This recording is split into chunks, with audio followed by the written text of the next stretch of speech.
Our veterans have had a pretty solid year. I think the way we ended last year set up a really solid foundation for what they expect out of this year. And having so many seniors and a bunch of juniors, I know that they really expect themselves to tackle these conference wins this year that we were pretty close to last year.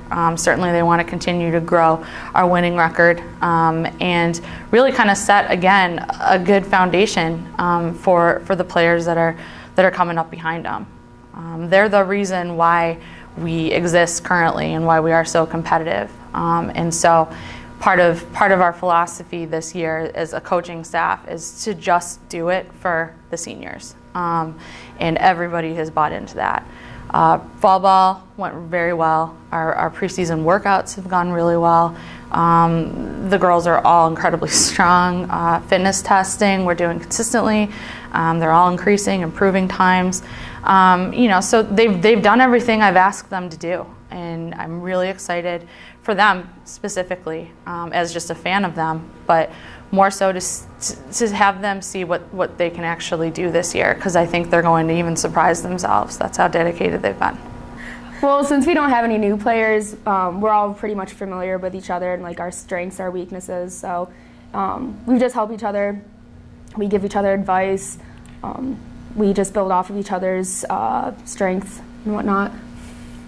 In regards to fall ball, it was a good time. We had good weather, luckily, and we started off like in early October, and we got to play a team. We did really good against them, so that was good help for us. And then this spring has been really warm weather as well. We've gotten outside a ton, and it definitely is a lot more helpful than being stuck in the gym with the cold weather. On the offensive side, certainly Megan Wendt, 4-year player. She started here as a recruited freshman. She's an attacker and only an attacker, and her job is to score the goals and create goals. And she's definitely struggled in the past, I think, in terms of finding her rhythm and finding connections. But she's a captain for a reason. She's really grown into her abilities. She's found a lot of connections on the team that I think she's going to benefit from, and they're going to benefit from her on the offensive end. Tracy Johnston, another offensive player who's going to be transitioning to midfield this year because she's just so incredibly strong. She's worked really hard since she's transferred here last fall, or 2 falls ago. Last year I think she definitely got her feet wet in the conference, but I think was a little surprised by the level of play. And she certainly buckled down this summer, played in a lot of tournaments. Has lifted a lot and has really focused on becoming a dynamic two-handed lacrosse player. And also we've got our other seniors that have been able to work themselves up in the lineup. Hayley Katz definitely has shown a lot of progress over the last couple of years, to the point where she sees herself as an impact player, and we see her as an impact player. So we're really excited about them. In the midfield, we definitely have Leah and Miranda. They've been a consistent force for us in transition from offense to defense. We're looking more at them this year as an offensive threat than we've needed them to be in the past. Certainly to support those previous attackers that I mentioned. And then on the defensive end, really everybody on that's labeled a defender on our roster has.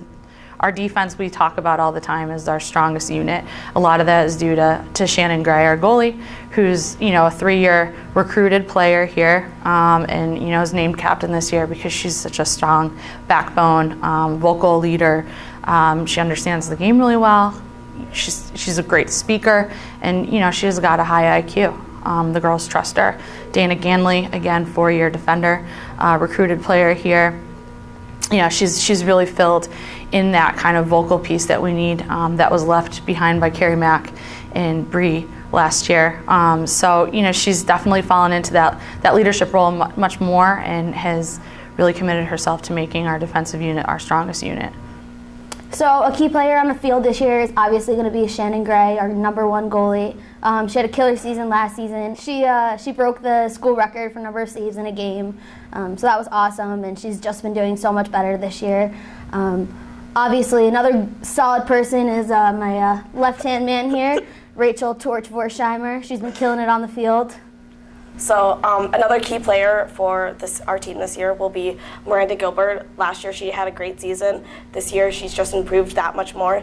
And then another key player is my right-hand man over here, Hayley Katz. She's just really excelled a lot this year with her stick skills and her endurance. So I expect great things from her. Thanks, buddy. You're welcome, pal. Well, a lot of our players really bought into individual goals at the end of last year. We had that discussion after our last game, and a lot of them committed to hitting those goals this season starting last summer. A lot of it has to do with our lifting, conditioning, really buying into kind of the mentality, the physicality of a college athlete. They understand now truly how competitive the Empire 8 is, and they want to win in it, and are kind of done with the excuses of what our history has been, while at the same time celebrating the people that have laid the groundwork for us to even have a program. But as far as individual goals, currently, a lot of them, our offensive players, they all know the expectations of my assistant coach, Carly Brinthop, who's our offensive coordinator. Her expectations are that everybody that's an offensive player has a shot, if not, multiple goals per game as requested or anticipated by those players. We know that we need to be on the board in order to play the game. We need to play a 60-minute game. And the girls all have individual sort of expectations of themselves to help impact the game the way that they need to in order for us to get a W at the end. Right down to our goal save percentages, our caused turnovers, ground balls. Everybody has individual goals, and we have team goals as well. One of the biggest goals that we have is to just make this the best season that we can for our seniors. Obviously, it's their last year, and we'd like to go out with a bang. During preseason, we've been working very hard with our conditioning and our stick skills, and I think it's going to look pretty good so far. Okay, so some of the goals we have set are better standing in the Empire 8, being more dynamic in our shots, and being more aggressive in general when going to goal and playing defense.